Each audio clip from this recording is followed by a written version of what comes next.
تین آیت پڑھو اچھا پڑھو. أعوذ بالله من الشيطان الرجيم. بسم الله الرحمن الرحيم.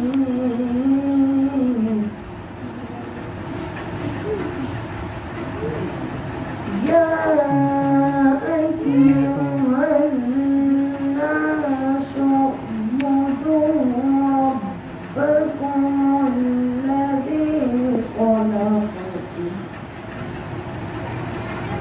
الذي خلقكم والذين من قبلكم لعلكم تتقون. الذي جعل لكم الأرض فراشا والسماء بناء وأنزل من السماء ماء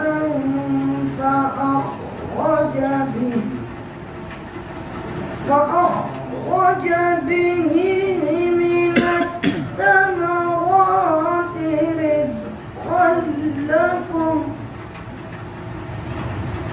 فلا تجعلوا لله أندادا وأنتم تعلمون. صدق الله العظيم. سبحان اللہ سبحان اللہ. منقبت حضرت امام حسین علیہ السلام جس کی جرت پر جہان رنگ و بو سجدے میں ہے، آج وہ رمز آشنائے سر ہو سجدے میں ہے. بانیاز بندگی اللہ کا ایک عبد خاص، بانیاز بندگی اللہ کا ایک عبد خاص، حسب حکم فعبدوہ واسجدوا سجدے میں ہے. کیسا عابد ہے یہ مقتل کے مسلح پر کھڑا، کیا نمازی ہے کہ بے خوف عدو سجدے میں ہے. اے حسین ابن علی تجھ کو مبارک یہ عروج، آج تو اپنے خدا کے روبرو سجدے میں ہے. جانب کعبہ جھکا مولود کعبہ کا پسر، قبلہ رو ہو کر حسین قبلہ رو سجدے میں ہے. ابن زہرا اس تیری شان عبادت پر سلام، سر پہ قاتل آ چکا ہے اور تو سجدے میں ہے. سر پہ قاتل آ چکا ہے اور تو سجدے میں ہے. اللہ اللہ تیرا سجدہ اے شبیہ مصطفیٰ، اللہ اللہ تیرا سجدہ اے شبیہ مصطفیٰ، جیسے خود ذات پیغمبر تو بخو سجدے میں ہے، جیسے خود ذات پیغمبر تو بخو سجدے میں ہے. تھا عمل پیرا جو کر ڈالا تو تیرے پر وہ آج، بن کے مسجد وقت طریق کی آرزو سجدے میں ہے. یہ شرف کس کو ملا تیرے علاوہ بعد قتل، سرح نے دیکھی بلندی پر نحو سجدے میں ہے. سرح نے دیکھی بلندی پر نحو سجدے میں ہے. سر کو سجدے میں کٹا کے کہہ گیا زہرا کا لال، سر کو سجدے میں کٹا کر کہہ گیا زہرا کا لال. کچھ اگر ہے تو بشر کی آبرو سجدے میں ہے، کچھ اگر ہے تو بشر کی آبرو سجدے میں ہے. محو حیرت میں ملائک دم بخود ہے کائنات، محو حیرت میں ملائک دم بخود ہے کائنات. آج مقتل میں علی کا ماہرو سجدے میں ہے، آج مقتل میں علی کا ماہرو سجدے میں ہے. اور مستقبل کون جانے کون سمجھے کون سمجھائے نصیر، کون جانے کون سمجھے کون سمجھائے نصیر. عابد و معبود کی جو گفتگو سجدے میں ہے، عابد و معبود کی جو گفتگو سجدے میں ہے. اب میں مطلب ہوں حضرت اللہ سے وہ آج کے درس کا الحمد لله رب العالمين والصلاة والسلام على سيد الأنبياء وأشرف المرسلين وعلى آله الطيبين الطاهرين وأصحابه الأكرمين الأفضلين أجمعين، أما بعد، فأعوذ بالله من الشيطان الرجيم. بسم الله الرحمن الرحيم. معزز ومكرم سادات گرامی القدر، جميع حاضرین گرامی، سامعین و ناظرین کرام، السلام علیکم ورحمۃ اللہ وبرکاتہ. وعلیکم السلام ورحمۃ اللہ. تمام حاضرین اور ناظرین و سامعین سے تاخیر کی مناسبت سے معافی چاہتے ہیں کہ آج 10 محرم کا یوم ہونے کی وجہ سے کچھ اچانک نامعلوم دعائیہ مجالس میں شرکت اور شرکت کی دعوت کی طرف وجہ سے تھوڑا سا تاخیر ہو گئی. پچھلا درس ہم اذان و اقامت کے بیان میں کر رہے تھے اور اس کی تمام تر سنتیں پچھلی نشست میں سنا چکے ہیں. وہ تمام چیزوں کو بارہا ہم کہتے ہیں کہ وہ بعد اذان یوٹیوب پر بھی اپلوڈ رہتی ہیں اور فیس بک پر بھی وہ ویسے ہی سیو رہتی ہیں. آپ چاہیں تو اس کو سن سکتے ہیں. جو ان گزشتہ دروس کے متعلق سے سوالات نہ کیے جائیں تاکہ وقت بڑا بچ جائے. اب آج نماز جماعت کا بیان، اذان و اقامت ہو چکی، اب جماعت کا بیان. اقامت کے بعد جماعت ہی قائم ہوتی ہے، تو جماعت کے تعلق سے کیا مسائل و احکام ہیں اس کا ایک حصہ آج کی گفتگو میں مکمل کریں گے اور ایک حصہ ہوگا جو آئندہ نشست میں انشاءاللہ مکمل کریں گے. مسئلہ یہ ہے کہ جماعت ایسے شخص کے اوپر فرض کفایہ ہے کہ جو آزاد ہو اور غلام نہ ہو. اب سلیبری کا زمانہ تو آج کل نہیں ہے، وہ پہلے زمانوں میں ہوتا تھا اور آج کل کوئی غلام ہوتے نہیں ہیں. تو یہ تو آج کل تو ہر کوئی آزاد ہی ہے. تو آزاد ہو، غلام نہ ہو، مقیم ہو، مسافر نہ ہو، یعنی کہ وہ سفر میں نہ ہو. ایسا شخص ہو کہ جو سفر میں نہ ہو. سفر سے مراد اپنے گھر سے کسی اور مقام پر، یعنی اپنے شہر سے کسی دوسرے شہر میں گیا ہوا نہ ہو. مردوں کے لیے ادا نماز فرض ہے. ایسا مرد جو آزاد اور مقیم ہو اس کے لیے ادا نماز فرض کی جماعت کے ساتھ پڑھنا فرض کفایہ ہے کہ اس سے اسلامی شعار کا اظہار ہوتا ہے. اور تراویح اور اس کے بعد وطر میں جماعت سنت ہے. فرض کفایہ صرف فرض نمازوں کے لیے، آزاد مقیم شخص کے اوپر جماعت فرض کفایہ ہے. عورت کے اوپر بھی فرض کفایہ نہیں ہے. کوئی ایک عورت بھی اگر جماعت سے نہ پڑھے تو بھی عورتوں کو جماعت کا سوال نہیں کیا جائے گا. لیکن کسی شہر کا کوئی ایک بھی مرد جماعت کے ساتھ نماز ادا نہ کرے تو سارا کا سارا شہر مسئول ہوگا، اس سے سوال کیا جائے گا. تو کسی چند افراد کا بھی پڑھ لینا فرضیت جماعت کو سب کے اوپر سے ساقط کر دیتا ہے. نماز جماعت کا حکم، جماعت کے ساتھ فرض نماز پڑھنا یہ فرض کفایہ ہے. اصح منصوص قول یہی ہے کہ یہ فرض عین نہیں ہے بلکہ فرض کفایہ ہے. حدیث شریف میں وارد ہے کہ رسول اللہ صلی اللہ علیہ وسلم نے ارشاد فرمایا، کوئی 3 آدمی کسی قریہ یا صحرا میں ہوں اور ان میں جماعت کے ساتھ نماز نہ ہوتی ہو تو ان پر شیطان غالب آتا ہے. بس تم جماعت کی پابندی کرو، بے شک بھیڑیا ریوڑ سے علیحدہ ہونے والی بکری کو کھا جاتا ہے. یعنی کہ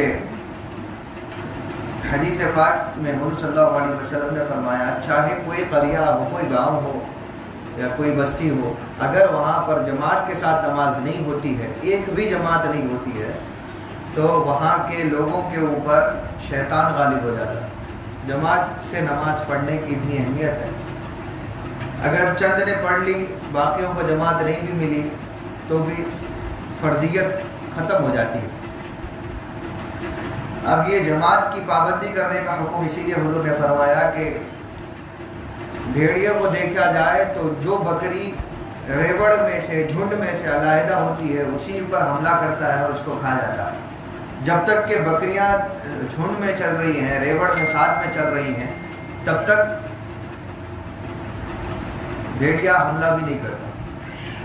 تو معلوم یہ ہوا کہ جو لوگ عادتاً علیحدہ نماز پڑھتے ہیں، مجبوری کے علاوہ عادت بنا دیتے ہیں علیحدہ تنہا نماز پڑھنے کی، تو ایسوں کے اوپر شیطان مثل بھیڑیا حملہ کر دیتا ہے اور ان کے اوپر غالب آ جاتا ہے، لہذا اس سے بچنا چاہیے۔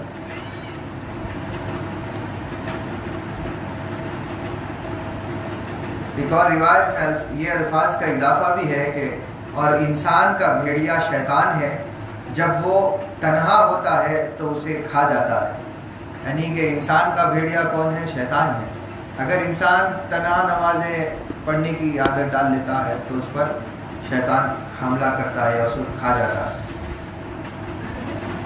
فضیلت اور تاکید کے لحاظ سے سب سے زیادہ تاکید جمعہ کے روز کی جماعت کی ہے، پھر تمام دنوں کی۔ جمعہ کی جماعت کے بعد اہمیت تمام دنوں کی صبح کی نماز کی ہے کہ جس کی جماعت ممکن ہے، چھوڑ دیجیے۔ پھر عشاء کی نماز کی ہے، پھر عصر کی جماعت کی ہے۔ تو یہ ترتیب فضیلت میں ہے کہ جمعہ کی نماز کے لیے تو جماعت شرط ہی ہے، بغیر جماعت کے آپ جمعہ تو پڑھ ہی نہیں سکتے۔ اس کے بعد اگر کوئی نماز کے لیے جماعت زیادہ اہمیت والی ہے تو وہ فجر کی نماز، اور اس کے بعد عشاء کی نماز، پھر عصر کی نماز، یعنی کہ فضیلت کے لحاظ سے، ترتیب کے لحاظ سے تو فجر، ظہر، عصر، مغرب، عشاء ایسے ہی پڑھیں گے، لیکن فضیلت جماعت میں کس کی اہم ہے وہ بتایا گیا۔ ظہر اور مغرب کی جماعتوں کا درجہ برابر ہے۔ یہ فضیلت مشقت کے لحاظ سے ہے، نہ کہ نمازوں کی فضیلت کے لحاظ سے۔ جماعت کے ساتھ نماز پڑھنا مردوں کے لیے مسجدوں میں افضل ہے۔ غیر مسجد گھروں وغیرہ میں نماز پڑھنے سے زیادہ بہتر ہے کہ مرد مسجد میں نماز پڑھیں، کہ مساجد کی طرف چلنے کی بھی فضیلت وارد ہے جو احادیث مشہورہ میں سے ثابت ہے، مگر عورتوں کے لیے گھروں میں ہی نماز پڑھنا زیادہ بہتر اور فضیلت والا ہے۔ عورتوں اور خناسی یعنی ہجڑوں اور خواجہ سراؤں پر جماعت کے ساتھ نماز پڑھنا واجب نہیں ہے، لیکن ان کے لیے جماعت سنت ضرور ہے، اور سنت مؤکدہ، سنت سے مراد سنت مؤکدہ نہیں ہے، اور انہیں جماعت کا ترک کرنا مکروہ بھی نہیں ہے، یعنی کہ عورتیں اور ہجڑے اگر جماعت کو ترک کر رہے ہیں تو اس میں کراہیت بھی نہیں ہے۔ اگر جماعت سے پڑھتے ہیں تو سنت کا ثواب مل جائے گا، اگر فتنہ اور دوسری لغزشوں کا اندیشہ ہو تو جماعت کو ترک کرنا زیادہ بہتر ہوگا عورتوں اور ہجڑوں کے لیے۔ ان کی جماعت گھروں ہی میں افضل ہے، اور جوان عورتوں کو مسجدوں میں جانا مکروہ ہے، نہ کہ بوڑھی عورتوں کو، اور عورتوں کی جماعت کی امامت کرنے والی عورت ان کی پہلی صف کے درمیان میں کھڑی ہوگی، یعنی پہلی صف کی درمیان ہی میں عورت کھڑی ہوگی، تھوڑا سا ایک قدم آگے بڑھ کر، یعنی کہ جس طرح مردوں کی امامت میں مرد صف سے بالکل آگے بڑھ کر نماز پڑھاتا ہے، پوری ایک صف آگے بڑھ جاتا ہے، عورتوں میں ویسا نہیں ہوگا۔ عورتوں میں یا تو درمیان کھڑی رہے گی، یا امام عورت معلوم ہو تو اس کے لیے ایک قدم یا دو قدم آگے بڑھ کر صف کے درمیان ہی میں کھڑی ہو کر نماز کی امامت کرے گی۔ نماز جمعہ کی پہلی رکعت میں جماعت فرض عین ہے، کم از کم ایک رکعت امام کے ساتھ ملے بغیر جمعہ کی نماز صحیح نہیں ہوتی۔ کم از کم ایک رکعت جماعت کے ساتھ جمعہ کی ملے تو ہی آپ کی جمعہ صحیح ہوگی، ورنہ آپ کو ظہر کی نماز پڑھنا ہوگا۔ اس کے بارے میں ہم پچھلے نشستوں میں مسئلے کو واضح کر چکے ہیں۔ جمعہ میں جماعت فرض عین ہے، اور دوسری فرض نمازوں میں فرض کفایہ ہے۔ جمعہ میں جماعت کے ساتھ کم از کم 1 رکعت کا حاصل ہونا لازم ہے، اور دوسری نمازوں میں بغیر رکعت کے بھی جماعت حاصل ہو جاتی ہے۔ امام کے ساتھ نماز کے کسی حصے کے ملنے سے نماز جماعت کی فضیلت حاصل ہوتی ہے، خواہ نماز کا اول حصہ ہو یا درمیانی یا آخری حصہ پائے۔ اگرچہ امام کے ساتھ آخری تشہد کے لیے بیٹھا ہے، یا اگر اس کے لیے بھی بیٹھ نہیں سکا ہے، تو جب تک امام نماز کا سلام نہ پھیر دے اور جب مقتدی امام کے السلام علیکم بولنے سے قبل اپنی تکبیر تحریمہ کہہ لے تو اس کی اقتدا صحیح ہو جائے گی، یعنی کہ جماعت کا ثواب مل جائے گا۔ آپ کو امام کے پیچھے تشہد بھی نہ ملے اور امام سلام پھیرنے سے پہلے آپ تکبیر تحریمہ نیت کر کے امام کی اقتدا کی، آپ تکبیر تحریمہ کہہ چکے، ابھی آپ بیٹھنے سے پہلے تشہد میں امام نے سلام پھیر دیا تو بھی آپ کو جماعت کا ثواب مل جاتا ہے۔ بخلاف جمعہ کی نماز میں جب تک پوری 1 رکعت کم سے کم نہ ملے، جب تک جمعہ صحیح نہیں ہے۔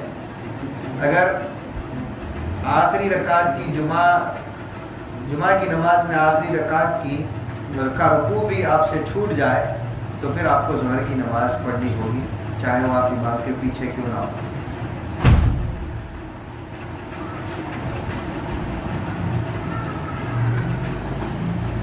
لیکن ایسا شخص جو آخری میں جماعت کے آخری حصے میں آ کر شامل ہوا تو اس شخص کی بنسبت ثواب کم پائے گا جو کہ جماعت اول سے آخر تک جس کو ملی ہے۔ اور امام کی تکبیر اولا یعنی کہ جو سب سے پہلی تکبیر ہے وہ پانے کی کوشش کرنا سنت ہے کہ اس میں بڑی فضیلت ہے۔ امام کی تکبیر اولا کے وقت حاضر رہنے اور فوراً اس کی اتباع کرنے سے تکبیرۃ الاحرام کی فضیلت حاصل ہو جاتی ہے۔ حدیث شریف میں ہے کہ ہر چیز کے لیے ایک خالص اور عمدہ حصہ ہوتا ہے، اور نماز کا عمدہ حصہ تکبیر تحریمہ یعنی تکبیر اولا ہے، تکبیر اول جس کو کہتے ہیں۔ بس تو تکبیر اولا کی حفاظت کیا کرو، یہ حضور صلی اللہ علیہ وسلم کا فرمان ہے، یعنی نماز جماعت امام کی تکبیر اولا کے ساتھ پڑھنے کی کوشش کرنا یہ سب سے زیادہ بہتر ہے۔ ان مساجد میں جن میں جماعت میں کثرت سے لوگ ہوتے ہیں ان میں جماعت کے ساتھ نماز پڑھنا افضل ہے بنسبت ایسی مساجد کے کہ جس میں تعداد میں لوگ کم ہوتے ہیں۔ ہاں اگر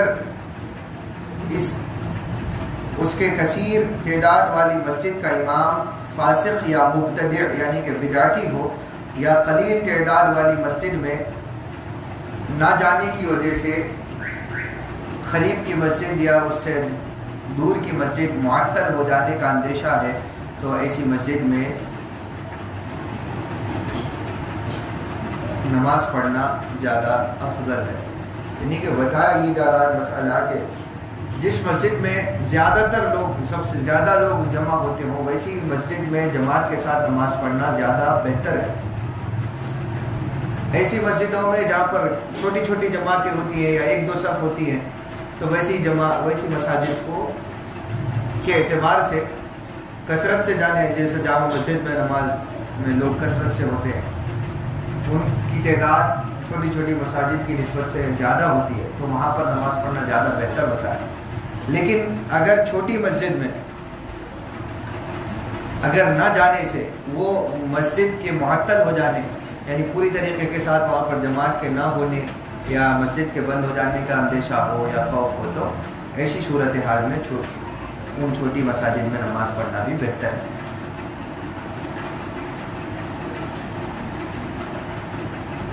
ہے۔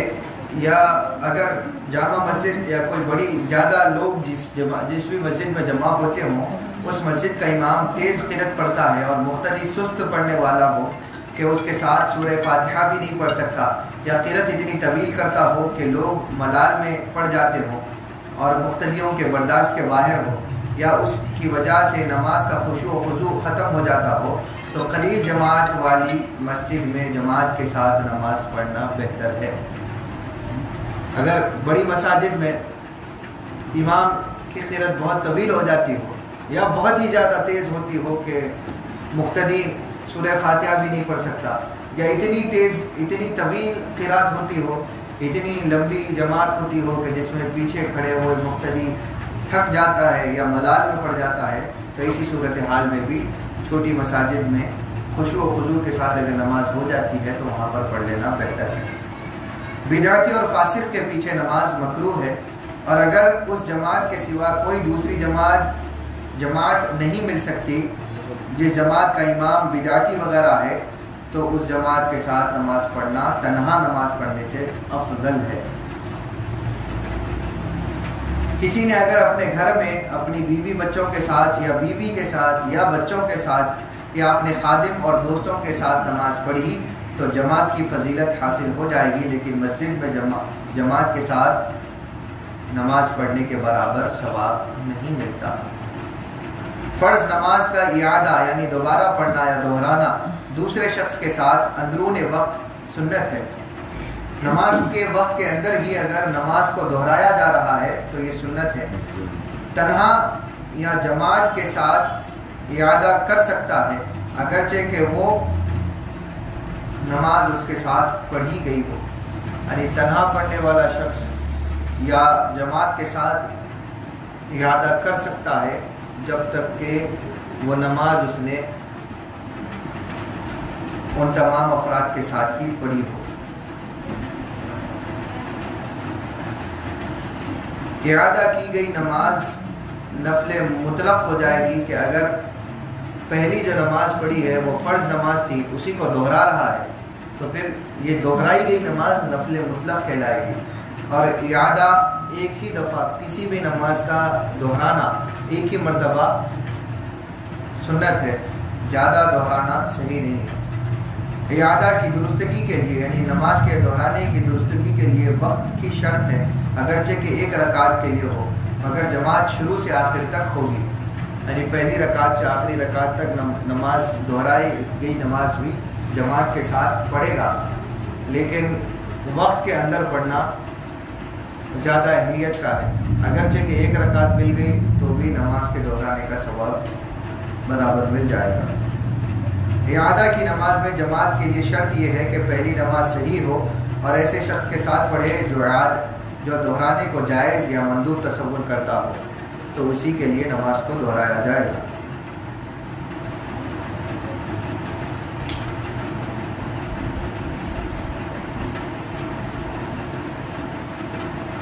قضا فرض نماز میں جماعت واجب نہیں ہے مگر سنت ہے،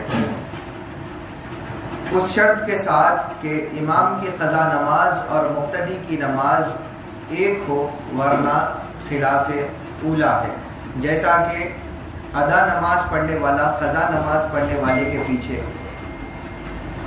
اور قضا نماز پڑھنے والا ادا نماز پڑھنے والے کے پیچھے پڑھ سکتا۔ امام ظہر کی قضا نماز پڑھ رہا ہو تو مقتدی اس کے پیچھے ظہر کی قضا پڑھ سکتا ہے، مگر عصر کے پیچھے ظہر کی نماز پڑھنا سنت نہیں ہے۔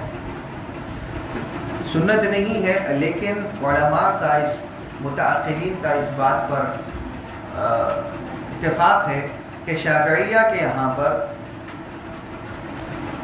چاہے نماز فرض ہو یا قضا ہو یا نفل نماز ہو، اس کے پیچھے فرض نماز پڑھنے والا بھی اس کی اقتدا کر سکتا ہے۔ نیتیں جدا بھی ہو جائیں تب بھی اقتدا، جب تک کہ سامنے اب کوئی نماز پڑھ رہا ہے، اب وہ نماز کون سی پڑھ رہا ہے پتہ نہیں ہے، چاہے وہ نفل نماز پڑھ رہا ہو یا قضا نماز پڑھ رہا ہو، مقتدی پہنچے اس کو پتہ نہیں ہے، لیکن اس نے اس کی امامت کو قبول کر کے اقتدا کی نیت کر کے اس کے پیچھے ہاتھ رکھ کر کھڑا ہو گیا، تو ایسے کی نماز صحیح ہو جاتی ہے۔ حنفیہ میں متنفل فرض کے پیچھے فرض کی نماز ہو جاتی ہے، اور قضا والے کے پیچھے بھی نماز ہو جاتی ہے، لیکن نفل پڑھنے والے کے پیچھے یا سنت پڑھنے والے کے پیچھے جماعت نہیں ہوتی۔ شافعیہ میں اس کی کوئی قید نہیں ہے، ہم کسی بھی نماز پڑھنے والے کے پیچھے اپنی نماز پڑھ سکتے ہیں۔ لیکن سنت ایسا کرنا نہیں ہے. رخصت اجازت اور سنت میں فرق ہے. سنت یہ ہے کہ آپ جو شخص امام ہے وہ آپ جس نماز کی نیت کے لیے گئے ہیں اسی نماز کی یا تو قضا پڑھے یا تو ادا پڑھے. تو ایسی صورت میں آپ کی اقتدا سنت کہلائے گی. اگر امام ظہر کی نماز پڑھ رہا ہے آپ عصر کی نماز پڑھنے کے لیے چلے گئے, امام عصر کی پڑھ رہا ہے آپ ظہر کی قضا کی نیت کر لیے, تو یہ سنت کے خلاف ہے. لیکن اس کی اجازت ضرور ہے کہ ایسا پڑھ سکتے ہیں. قضا نماز پڑھنے والے کے پیچھے ادا نماز پڑھنے سے تنہا نماز پڑھنا بہتر ہے, اور نفل نماز پڑھنے والے کے پیچھے فرض نماز اور فرض نماز پڑھنے والے کے پیچھے نفل پڑھنے سے تنہا پڑھنا زیادہ بہتر ہے. اور جن نوافل میں جماعت سنت نہیں ہے ان کو جماعت سے پڑھے تو بغیر کراہت کے صحیح ہوگی. امام کے لیے مستحب ہے کہ نماز میں تخفیف کرے. نماز کی سنت ابعاد اور سنت ہیئات کے ادا کرنے کے ساتھ سوائے ان مقتدیوں کے جو نماز میں طوالت پر راضی ہوں تو اس امام کے پیچھے ان کے علاوہ دوسرے مقتدی نماز نہیں پڑھے. یعنی امام امامت کر رہا ہے اور وہ طوالت نماز کا لمبی کرنا وہ اس خواہش پر نماز پڑھاتا ہے, اور اس کو چند مقتدیوں کا یہ حال ہے کہ وہ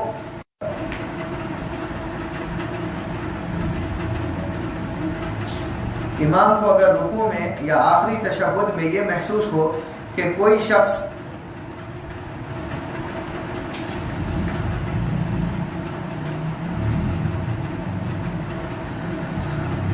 دوسرے نمازیوں کی شرکت جماعت کے لیے نماز کو طوالت دینا مکروہ ہے. یعنی دوسرے نمازیوں کے انتظار میں اگر کوئی امام نماز کو طویل کر رہا ہے تو یہ مکروہ ہے. امام کو اگر رکوع میں یا آخری تشہد میں یہ محسوس ہو کہ کوئی شخص جماعت میں شرکت کی غرض سے نماز کی جگہ پر پہنچ چکا ہے تو اللہ تعالیٰ کے لیے اس کا انتظار کرے, مگر انتظار میں مبالغہ نہ کرے.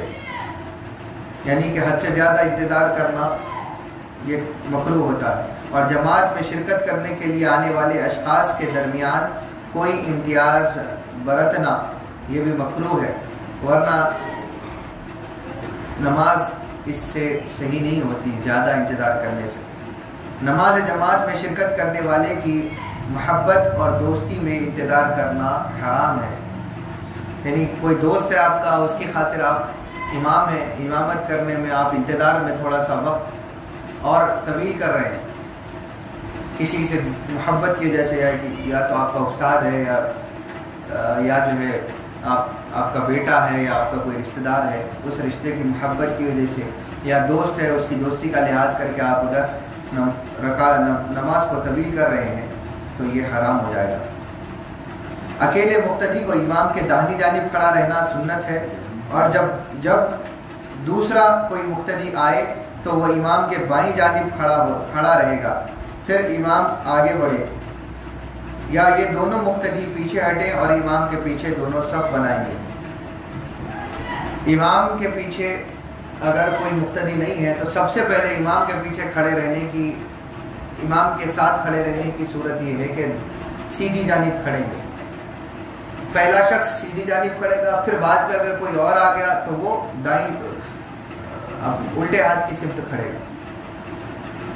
یا ایسا ہو سکتا ہے کہ اگر دونوں پیچھے سب بنا اور امام آگے کھڑا ہو جائے, اگر امام کے ساتھ ہی ٹھہرے رہنا چاہ رہے ہیں تو امام کے سے 2 قدم پیچھے سیدھے ہاتھ کی طرف پہلا شخص, دوسرا شخص الٹے ہاتھ کی طرف, پھر تیسرا آنے والا شخص سیدھے ہاتھ پہ کھڑا ہو جائے گا, پھر چوتھا آنے والا دائیں ہاتھ. اس طریقے کے ساتھ ترتیب رہے گی.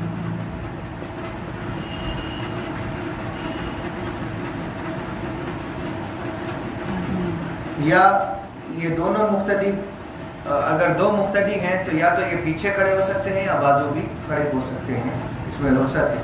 تنہا عورت مقتدی ہو تو امام کے پیچھے کھڑی رہے گی. صرف ایک ہی عورت, جیسا کہ شوہر امامت کر رہا ہے, اس کی بیوی اس کے پیچھے نماز پڑھ رہی ہے, تو ایسی صورتحال میں وہ بازو نہیں کھڑے گی بلکہ بالکل پیچھے کھڑی ہوگی۔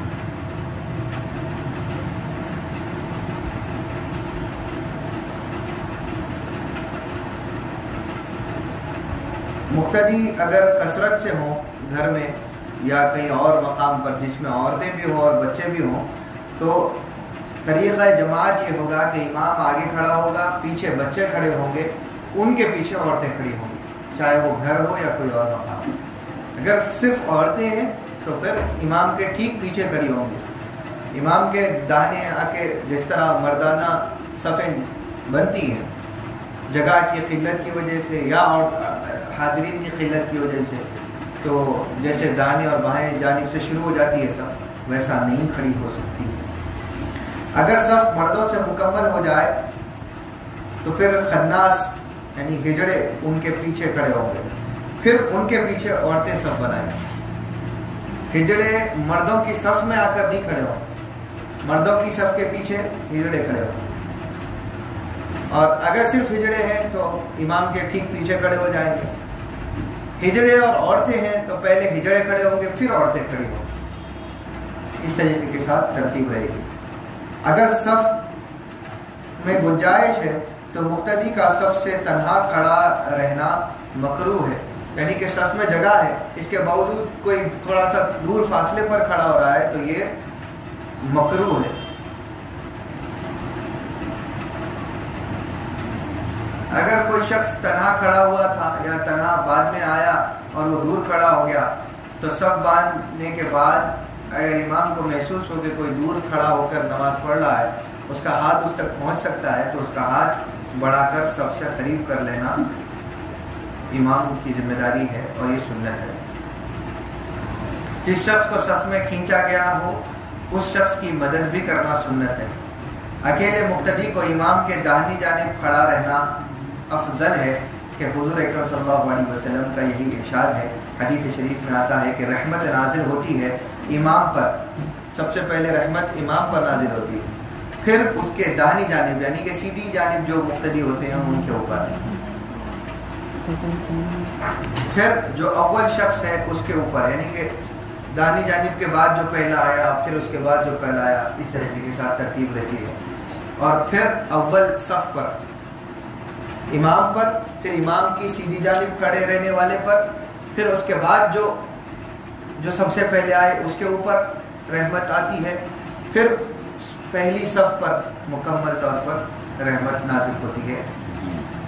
حضور صلی اللہ علیہ وسلم کا یہ بھی فرمان ہے کہ بے شک اللہ تعالیٰ اور اس کے فرشتے رحمت بھیجتے ہیں اول صف والوں پر، پھر اس کے بعد ترتیب جاری رہتی ہے۔ تو لہذا شریک ہونے والے مقتدیوں کو چاہیے کہ وہ امام کے ساتھ اسی انداز سے کھڑے ہوں، امام کے جو جتنا قریب ہے وہ اتنا اللہ تعالیٰ کی رحمت کا زیادہ حقدار ہوتا ہے۔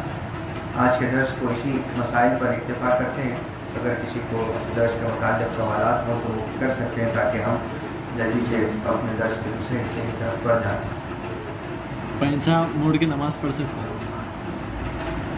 پینچے موڑ کر نماز پڑھنے میں الٹا موڑ کے، الٹا یا سیدھا جس بھی انداز سے موڑا جائے، اکثر لوگ خود بتاتے ہیں کہ سیدھے اندر موڑ سکتے ہیں باہر نہیں موڑ سکتے، تو ایسا کچھ نہیں ہے۔ کپڑا لفظ موڑ کر نماز پڑھنے میں البتہ کراہت ہے۔ اگر کسی کے پاس ایسا لباس ہے کہ جس کو جو ٹخنوں کے اوپر نہیں ہو سکتا، آسانی کے ساتھ اس کو چڑھا لینے سے ٹخنوں کے اوپر نہیں ہوتا، مردوں کے لیے ہے، عورتوں کے لیے تو ٹخنوں کے نیچے ہی رہنا بہتر ہے، تو آسانی سے چڑھایا نہیں جا سکتا تو اس کو ویسی ہی حالت میں نماز پڑھ لینا بہتر ہے۔ اگر کپڑا موڑا جاتا ہے تو اس کے اندر کراہت ہے، چاہے وہ آستینوں کے ذریعے سے ہو یا نیچے آپ کے پیر پہنچوں کے ذریعے سے یا پینٹ کے کپڑے سے یا کوئی اور چیز کو نیچے سے ٹخنوں کے پاس سے موڑا جائے یا ہاتھ سے موڑا جائے، لفظ کپڑے کو موڑ کر نماز پڑھنا کراہت والا ہے۔ اب اگر کسی شخص کے پاس تکبر کی وجہ سے اس کے کپڑے نیچے ہوں، جیسا کہ حضور صلی اللہ علیہ وسلم نے جو کپڑوں کو موڑ کر نماز، کپڑوں کو ٹخنوں کے اوپر رکھنے کا جو حکم دیا ہے وہ اس لیے کہ اس زمانے میں تکبر کی علامت یہ تھی کہ لوگ ٹخنوں کے نیچے تک لباس رکھتے تھے. تو حضور صلی اللہ علیہ وسلم اس کبر سے بچانے کے لیے، کبر کو توڑنے کے لیے، تکبر کو توڑنے کے لیے ٹخنوں کے اوپر رکھنے کا حکم دیتے ہیں. اب آج کل تو یہ عام ترتیب ہے لباس کی، اور آج کل کوئی نشانی نہیں ہے کہ کبر کی وجہ سے. آج کل تو کبر ان کو بھی ہے کہ جو ٹخنوں کے اوپر رکھتے ہیں، تو وہ ان کا اپنا ایک کبر ہوتا ہے، ان کا ایک اپنا تکبر ہے. تو تکبر کی کوئی خاص علامت آج کے دور میں ویسی نہیں ہے جو پہلے تھی. تو لہذا اس کے لیے ٹخنوں کے اوپر موڑنے کرنے کا اہتمام کرنا کوئی ضروری نہیں ہے. ہاں اگر کسی کے اندر تکبر کی وجہ سے اگر اس کا لباس ٹخنوں کے نیچے ہے، تو ایسا شخص کو چاہیے کہ وہ اپنے لباس کو اٹھانے کی کوشش کرے، چڑھانے کی کوشش کرے. اگر چڑھانے سے ٹخنوں کے اوپر نہیں آتا ہے، اس کا تکبر نہیں ٹوٹتا ہے، تو پھر ایسی صورت میں کپڑے کو موڑ کر نماز پڑھ سکتا ہے.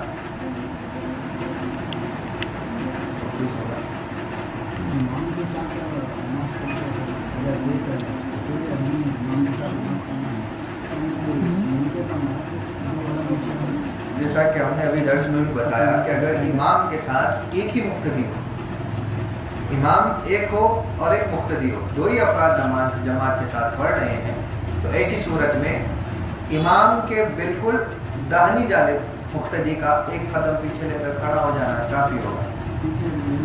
ایک قدم پیچھے لے لے تو بہتر ہے کہ کوئی آنے والے کو پتہ چل جاتا ہے کہ مقتدی کون ہے، امام کون ہے. ورنہ قدم لینے کی کوئی ضرورت تو نہیں ہے، لیکن آنے والے بعد میں اگر کوئی آنے والے کا آپ کو اندیشہ ہے تو اس کی خاطر ایک قدم پیچھے ہٹ کر داہنی جانب، سیدھی جانب کھڑا ہونا بہتر ہے.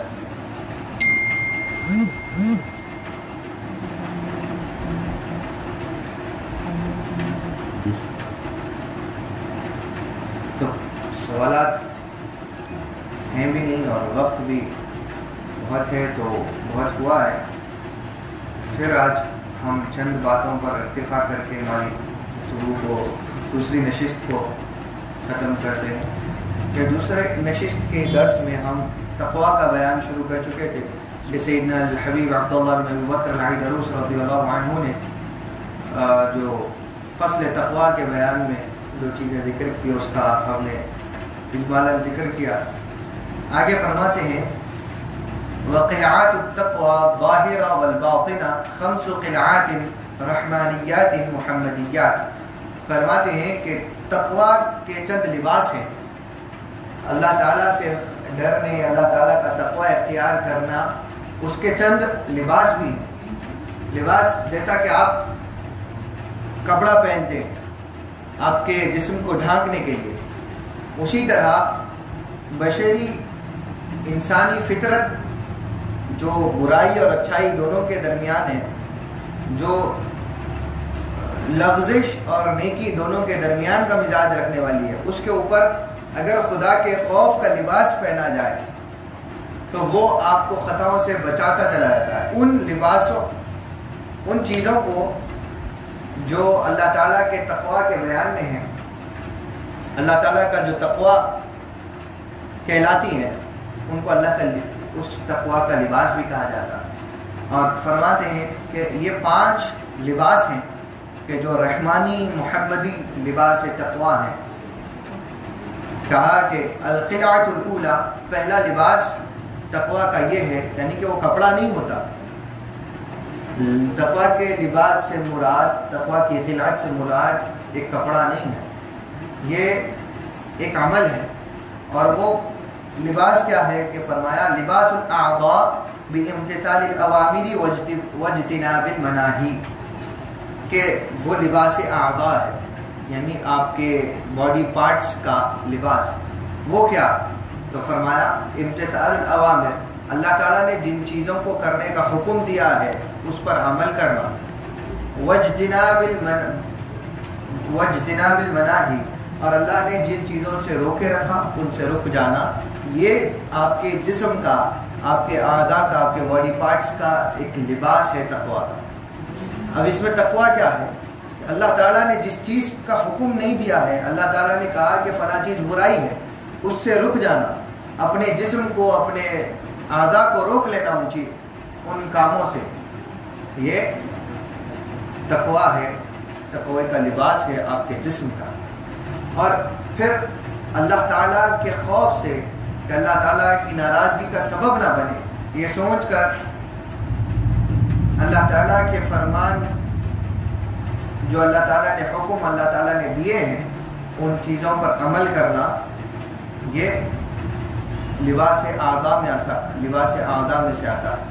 جسم کے وہ حصوں سے آپ اللہ تعالیٰ کا تقوی اختیار کر رہے ہیں کہ جس سے سب سے پہلے گناہ صادر ہوتا ہے۔ سب سے پہلا گناہ ہوتا ہی جسم اور اعضاء سے۔ کسی کو اٹھا کر مار دیا بے سبب بے وجہ، یہ ظلم، برائی کرنے کے لیے ہاتھ کا استعمال کیا، یہ گناہ ہو گیا۔ آنکھوں سے ایسی چیزوں کو دیکھا کہ جس کو اللہ تعالیٰ نے منع کیا ہے دیکھنے کو، تو یہ آنکھوں کا گناہ۔ زبان سے جھوٹ کہا، غیبت کہی، برا بھلا کہا، گالی گلوچ کی، کسی کی دل آزاری کی، تو یہ زبان کا گناہ۔ پیر سے چل کے ایسی جگہوں پہ گئے کہ جہاں پر گناہ ہوتا ہے، آپ کو پتا ہے، اس کے باوجود ایسی جگہوں پر گئے جان بوجھ کر، تو یہ پیروں کا گناہ۔ اسی طرح یہ اعضاء ہے۔ معلوم ہے کہ آپ کو ایسی صحبت میں کہ کسی کے فلاں کے ساتھ کے پاس جاؤں گا تو وہاں ایسی باتیں ہوں گی کہ جس سے گالی گلوچ سننے میں آئے گا یا بری باتیں سنی آئیں گی، کسی کی غیبت چغلی سنی آئے گی، تو باوجود اس کے آپ کے کان کو خاص طور پہ رشتہ داریاں ہیں، حقوق ہیں، تو ان کو نبھانے کے لیے تو جانا پڑتا ہے، لیکن جا کر خاص طور پہ اپنے کانوں کو ویسی گفتگو سننے کے لیے اہتمام میں رکھنا، تو اس کو بڑا آگاہ رکھتے ہیں، تیار رکھتے ہیں کہ کبھی کوئی چیز ایسی سننے آئی تو کان بڑے تیز ہو جاتے ہیں، تو یہ کانوں کا گناہ ہے۔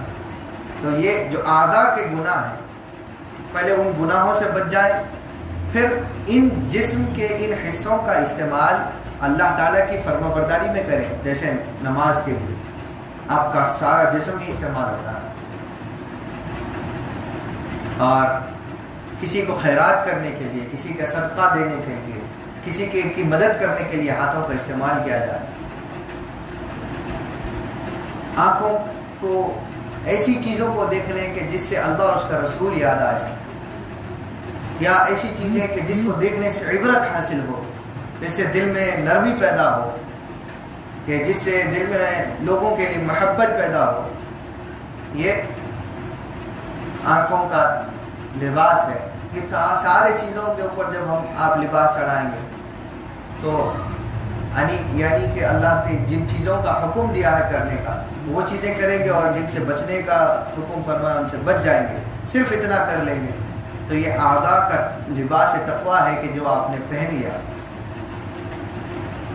القلعۃ الثانیہ، دوسری قلعت، دوسرا لباس تقویٰ یہ ہے کہ لباس القلوب، وہ دلوں کا لباس ہے، وہ تقویٰ کا لباس پہلے آپ کے جسم پر چڑھا دیا، پہلے آپ نے جسم سے وہ اعمال کر لیے تو جسم پر آپ کے تقویٰ چڑھ گیا۔ بغیر جسم پر تقویٰ چڑھائے کہ کوئی دل پر تقویٰ نہیں چڑھا سکتا۔ جو لوگ دل کے تقویٰ کی بات کرتے ہیں اور جسم سے اعمال وہ نہیں کرتے کہ جس کا اللہ تعالیٰ نے حکم دیا ہے، تو پھر آپ قطعی طور پر پہلے اس لباس کے بغیر اس دوسرے لباس تک پہنچ ہی نہیں سکتے۔ کہا جاتا ہے، کہنے والوں نے کہہ دیتے ہیں کہ کچھ چیزیں ہیریڈیٹری ہوتی ہیں، کہتے ہیں لوگ کہ یعنی کہ موہوب ہوتی ہے، نسل در نسل ولایت چلتی ہے۔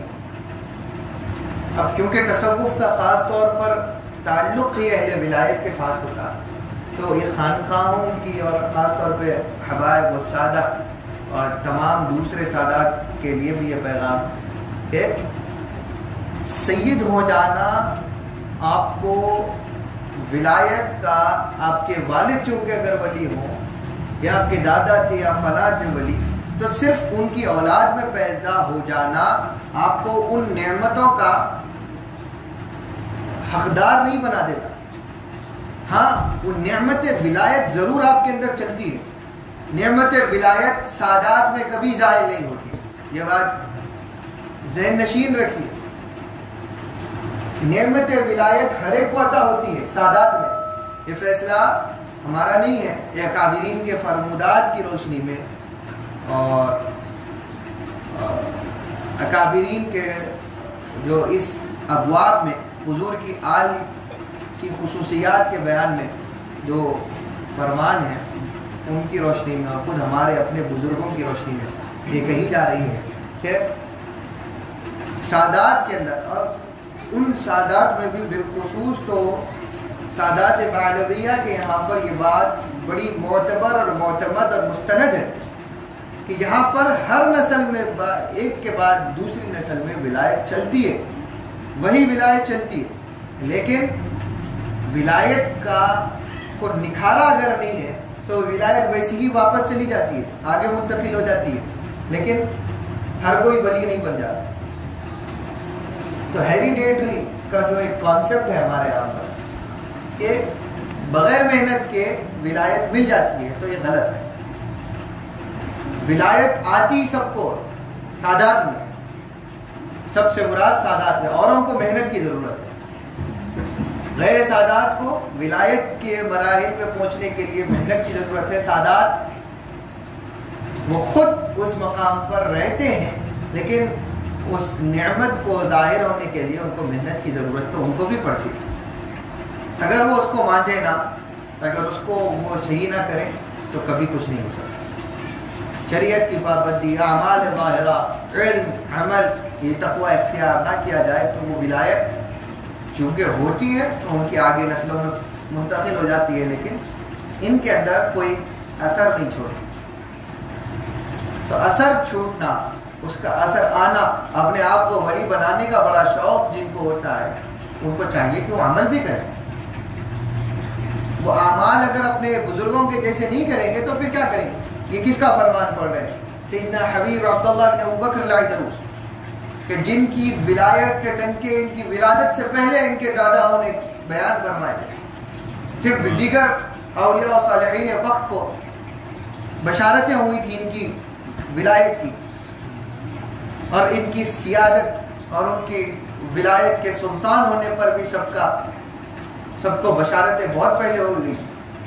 پیدا بعد میں تو پیدا بعد میں ہوئے تو انہوں نے کیا یہ جو ساتھ والے لوگ ہوتے ہیں نا ہر خانقاہوں میں، مریدوں میں یا سادات کے پاس میں، سادات کے احترام میں، جو سادات کے احترام کی بات کرتے ہیں لیکن سادات کی اصل دشمن یہی ہے ترقی کی.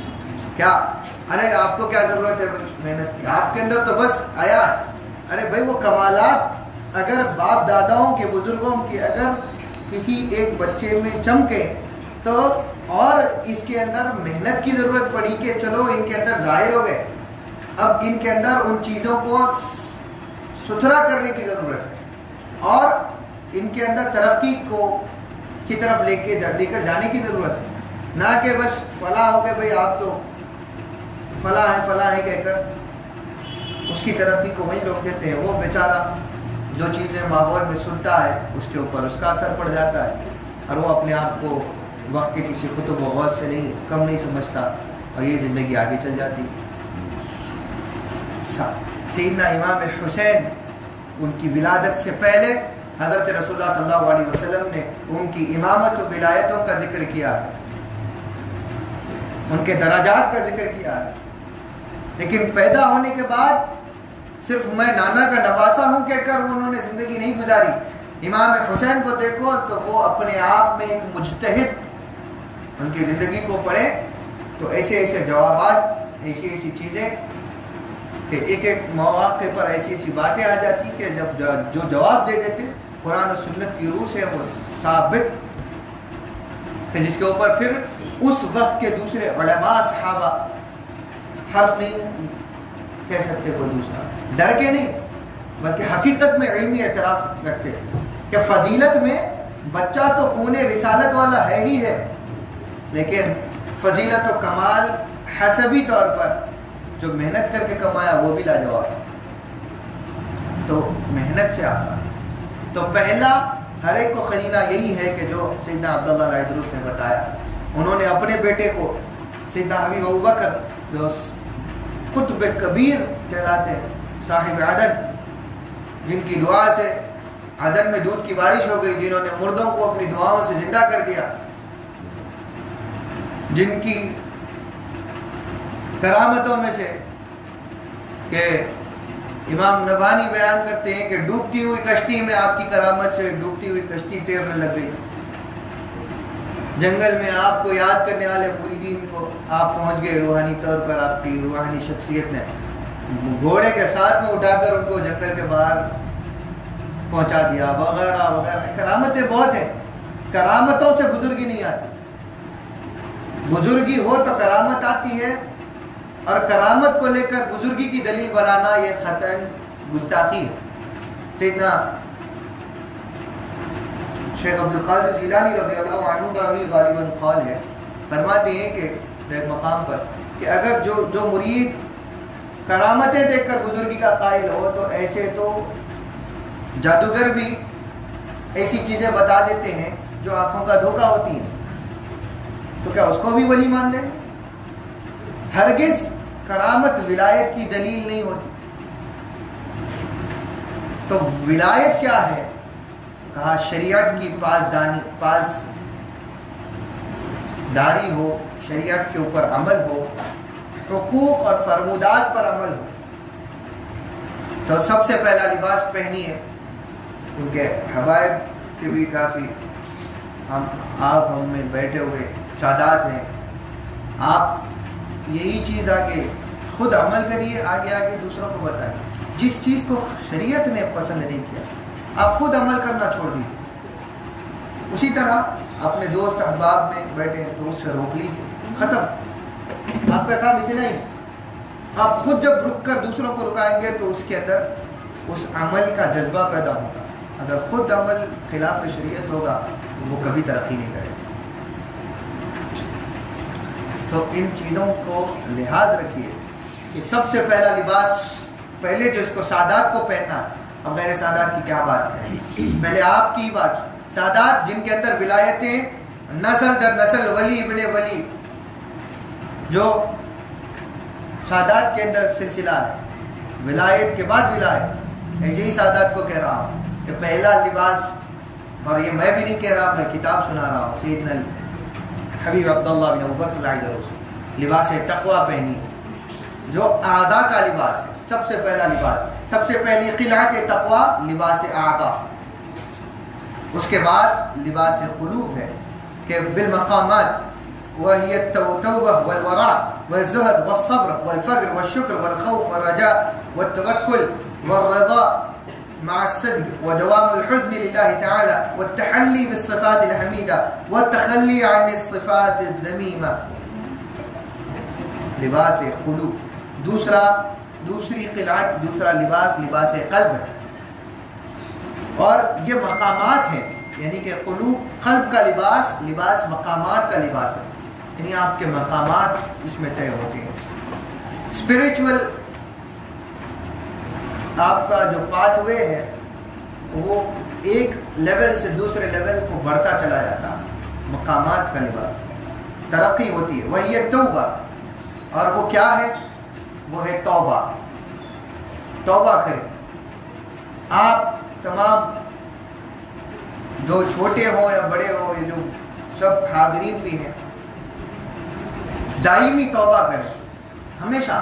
ضروری نہیں ہے کہ گناہ ہو تو ہی توبہ کی جائے. توبہ گناہ کے خیال سے بھی ہوتی ہے.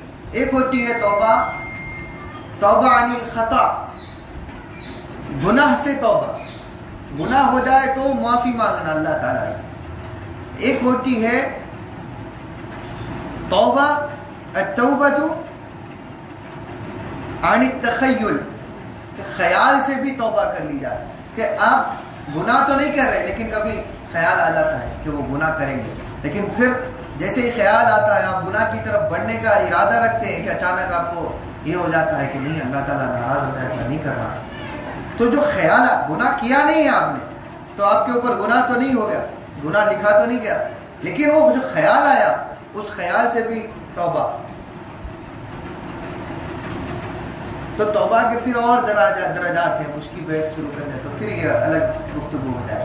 تو توبہ ہمیشہ کرتے رہنی چاہیے کہ اللہ سے کہ معلوم نامعلوم اگر کوئی ایسے میں ہم سے کوئی خطا ہو گئی ہو تو اللہ تعالیٰ سے معافی روز مانگنا ہے. دوسرا مقام یہی ہے قلب کا کہ ورع کہتے ہیں اللہ تعالیٰ کی بارگاہ میں رونے کو, گریہ ازاری کرنے کو.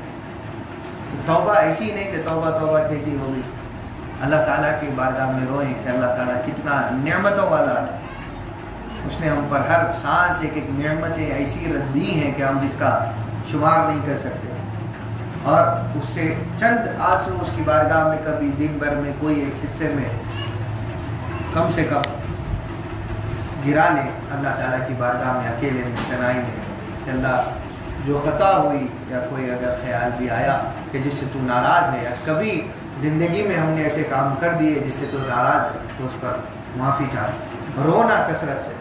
اب یہ رونے کا اگر بیان لے لیں تو پھر اس کے اوپر کرنے بیٹھیں گے تو پھر 2-3 نشستیں خالی رونے کے بیان میں چلیں.